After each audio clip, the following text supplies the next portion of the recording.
Viral, Prabowo ditolak kunjungan ke Roma, Hungaria, Austria. Akhirnya pulang lagi ke Indonesia.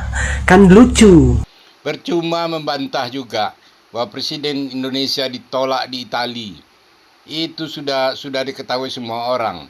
Della filiera legno arredo è uno di questi. Memang betul bangga ada PM macam Anwar Ibrahim.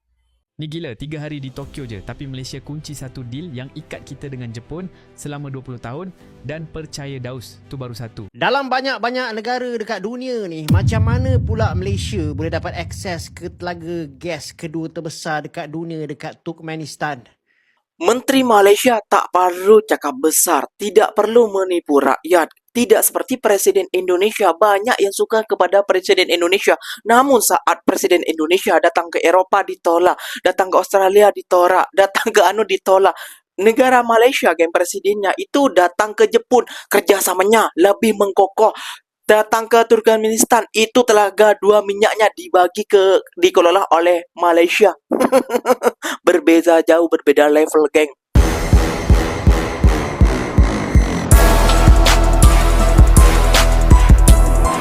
Assalamualaikum warahmatullahi wabarakatuh, geng. Berjumpa lagi bersama saya Iki. Gimana kabar saudara-saudara, sahabat-sahabat saya? Semoga kabar kalian selalu baik-baik saja, dilindungi oleh Allah Subhanahu wa taala, dijauhkan dari segala bala musibah dan diberi umur panjang. Amin ya rabbal alamin. Oke, geng, seperti biasanya di video kali ini Ikinya akan ngereaction beberapa video yang telah di-tag maupun yang telah terjumpa di TikTok. Dan di video kali ini Ikinya akan ngereaction sebuah video. Wah, dia, geng, lagi berbohong lagi, geng, kepada masyarakat, geng. Kenapa demikian? Iya, dia selaku menjadi Presiden Indonesia, dia bangga katanya, geng, ya, karena Indonesia dan Presiden Indonesia itu dihargai di seluruh dunia, geng. Namun faktanya, geng, negara yang tidak menghargai presiden kita itu banyak, geng. Waduh, Pak, gak usah lah, Pak, omon-omon, Pak. Gak usah lah, Pak, seakan-akan Bapak ini disayangi, seakan-akan Bapak ini dicintai, seakan-akan Bapak ini didengar omongannya oleh para negara-negara lain, Pak. Kalau Bapak memang didengar omongan Bapak dengan negara lain, tentunya udah banyak para investor-investor yang masuk ke Indonesia. Tentunya udah banyak peluang pekerjaan yang berada di Indonesia. Tentunya orang Indonesia tidak merembat, tidak masuk dengan secara ilegal ke negara Malaysia. Itu saja poinnya, Pak. Gak usah berlama-lama, geng. Tentunya kalian sudah penasaran video apa saja yang akan Ikinya reaction buat kalian simak bersama-sama. Jom kita simak dulu bersama-sama. Namun sebelum simak, jangan lupa dulu dong, geng, sokong channel ini dengan cara apa? Subscribe, like, comment, and share-nya. Apa benda silahkan komen ke bawah. Janji jangan begaduh. Oke, kita simak dulu videonya. Let's go. Saudara, saya kalau ke luar negeri sebagai Presiden Indonesia, saya sangat dihormati sekarang. Sangat dihormati. Orang ditolak ke Roma, Hungaria, Australia.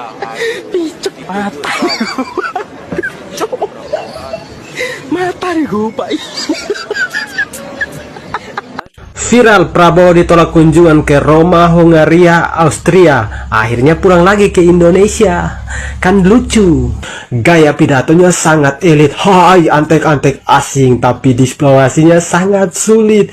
Diusir halus di Eropa, akhirnya pulang ke Indo bawa tangan kosong. Definisi buang-buang duit rakyat yang sesungguhnya. Katanya mau bawa Indonesia disegani di dunia, tapi baru mau datang ke Roma saja sudah ditolak. Ditambah cuma numpang lewat Hungaria dan Australia terus pulang. Habis ini mau alasan apa lagi kalau pidato? Akui saja kalau diplomasi kita sangat lemah. Percuma membantah juga bahwa Presiden Indonesia ditolak di Italia. Itu sudah diketahui semua orang. Membantah bukan ditolak, tapi kenyataannya tidak bisa masuk. Perdana Menteri Presiden Italia mengatakan dia tidak melarang rakyat Indonesia pergi ke Italia. Cuma Prabowo yang tidak pro kepada rakyat itu tidak boleh masuk Italia. Begitu katanya. Mari kita dengarkan. Tidak melarang rakyat itu untuk datang ke Italia. Yang saya larang hanya presidennya saja. Para presiden Indo tidak pro rakyat, tidak mau dengarkan apresiasi rakyat, yang semakin sulit malah pemuja sang koruptor. Begitu. Jadi kata Presiden, Prabowo tidak pro rakyat, harus di... Il tema della filiera legno-arredo è uno di questi, più 13% l'export in Africa nello scorso anno e quindi ovviamente il governo ci deve essere, con la sua presenza ci deve essere con le sue risposte. Il lavoro che abbiamo fatto in questi anni, che continuiamo a fare sul sostegno al Made in Italy, sui contratti di sviluppo con le filiere fondamentali, nello specifico il lavoro che abbiamo fatto anche sulla filiera del legno arredo, ovviamente il lavoro collegato alla legge annuale sulla piccola e media impresa, le risposte che cerchiamo di dare in materia di tidak pro prezzi rakyat kayak dell'energia. gitu, geng. Grande questione, è stato oggetto di un decreto molto articolato del governo recente e è oggetto anche di una battaglia che stiamo, come sapete, conducendo in Europa e che ci porterà fra qualche giorno al Consiglio europeo a riproporre alcune proposte che consideriamo fondamentali nell'attuale crisi. Datang tak diundang, pulang tak diantar. Ini si Jadi merasa kayak jadi jelangkung kali ya. Dari artikel ini gue baca nih, katanya ada isu di bulan Juni tahun 2026 ini si Jadi ada kunjungan ke 3 negara ini, Roma, Hungaria, dan Austria. Cuman kemungkinan ini tidak jadi, karena apa? Karena infonya ya kepala negara dari ketiga negara ini tidak menyambut. Yang kemungkinan besar ya mungkin gak jadi ya. Seandainya misalnya jadi nih ke 3 negara di kunjungan si Jadi, gue takutnya nanti dia pulang-pulang nanti pidato lagi. Pulang dari Roma, kita harus belajar bahasa Itali. Pulang dari Austria, kita belajar bahasa Jerman. Pulang dari Hungaria, kita belajar bahasa apa nih Hungaria nih, kita nggak tahu. Karena setiap pulang dari kunjungan negara pasti itu doang pidatonya, nggak ada yang lain. Kunjungannya zong semua. Walaupun katanya bilang kunjungan ke negara itu untuk hubungan diplomasi, meningkatkan investasi dan sebangsanya bla bla bla, ekonomi bla bla bla. Tapi nyatanya apa? Cuma suruh belajar bahasa doang. Kunjungannya sih lazim, cuma dampaknya tuh nggak lazim. Betul. Yang dibawa itu loh dari luar negeri ke Indonesia tuh nggak lazim semua masalahnya. Kenapa nggak mereka suruh belajar bahasa Indonesia aja gitu loh? Buat Jadi udahlah kurang-kurangin kunjungan ke luar negeri karena nggak guna. Selain boros anggaran, ya emang nggak ada hasil juga. Si Jadi bilang kita harus hemat, harus efisiensi lah. Lu sendiri kagak ada efisiensinya. Gue sentil juga. Omongannya ataupun cakapnya saja besar, geng. Presiden Indonesia itu banyak yang disukai dari seluruh dunia. Namun datang sana cuma nggak dapat apa-apa. Omong besar, geng. Di Eropa saja, di Australia saja, di Hungaria saja, itu ditolak, geng. Aduh. Ya kenapa? Ya karena tidak pro rakyat. Ya, dia mengabaikan rakyat, suara rakyat dia diabaikan. Kayak gitu ya, geng. Jadi jangan mau kalian untuk manipulasi lagi ya, geng ya, terhadap omongan-omongan para pejabat-pejabat ini kayak gitu ya, geng ya. Pejabat-pejabat ini pandai, geng. Biasalah lidah tak bertulang kayak gitu ya, geng. Ya, kita beralih kepada PM Malaysia karena banyak warga Indonesia ataupun netizen Indonesia sekarang nih makin iri kepada PM Malaysia. Bang, kok bisa iri sih, Bang? Udah kita rupiah kalah, mata uang kita kalah, harga minyak kalah, dan lain sebagainya juga kalah. Kok bisa iri lagi sih, Bang, dengan Presiden Malaysia? Ya iyalah, lain macam aura PM Malaysia saat berkunjung ke negara orang itu. Dia mendapatkan hasil, geng. Mendapatkan kerjasama yang luar biasa, yang sangat fantastis. Sedangkan Presiden kita pulang kosong.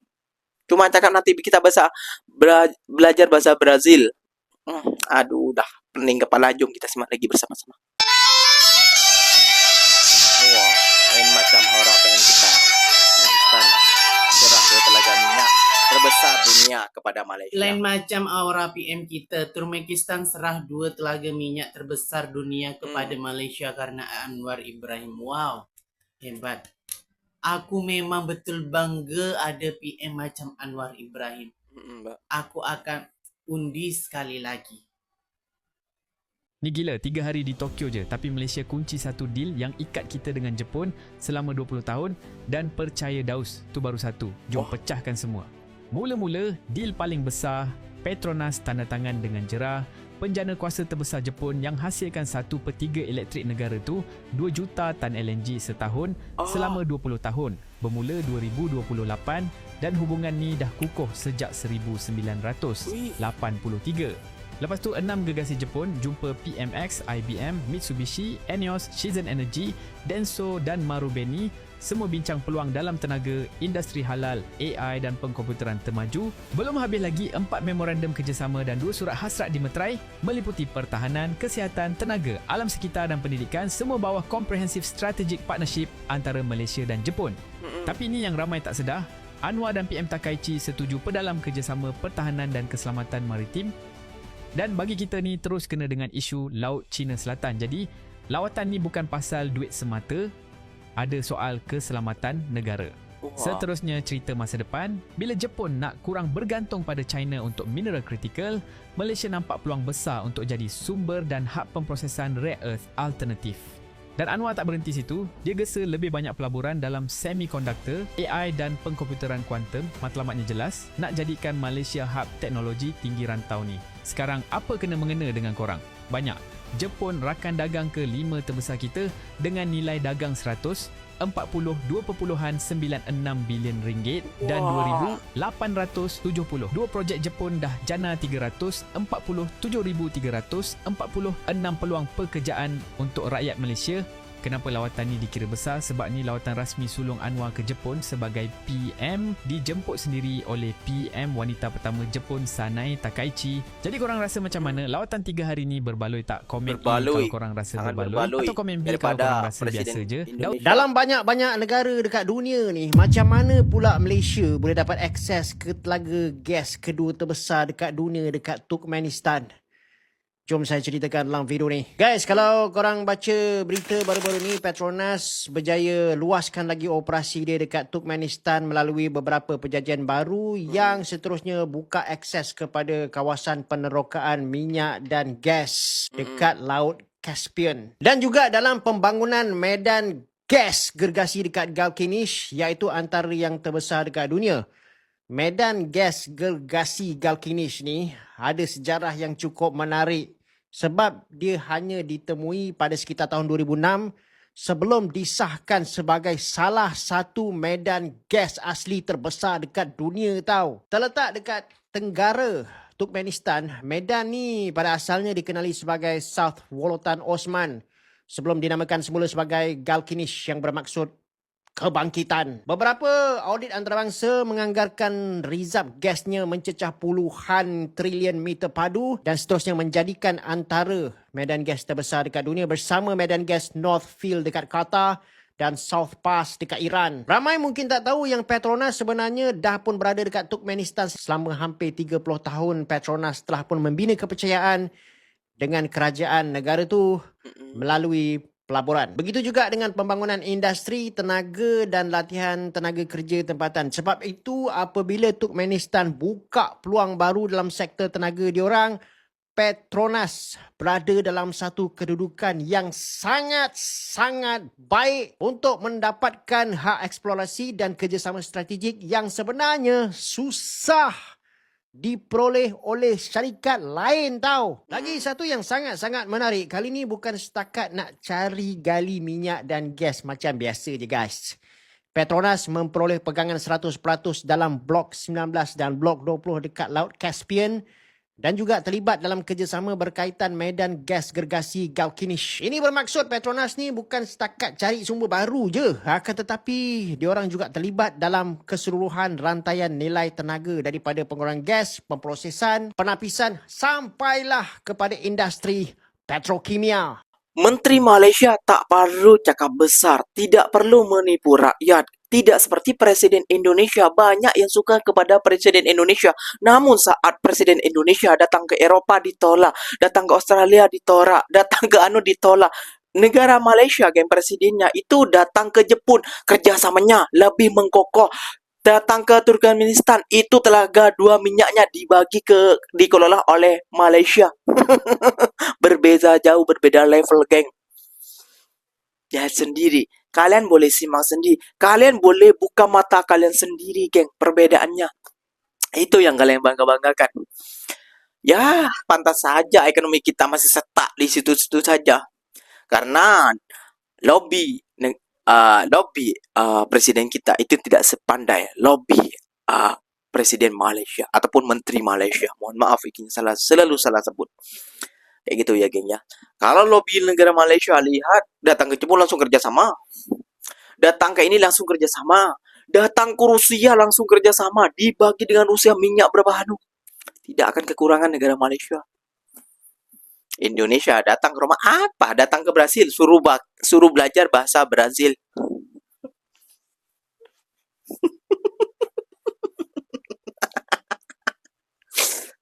Datang ke Jerman suruh belajar bahasa Jerman. Datang ke Argentina nanti suruh belajar bahasa Argentina. Oh, Melikeno berpati. Selamat sini sampai dulu.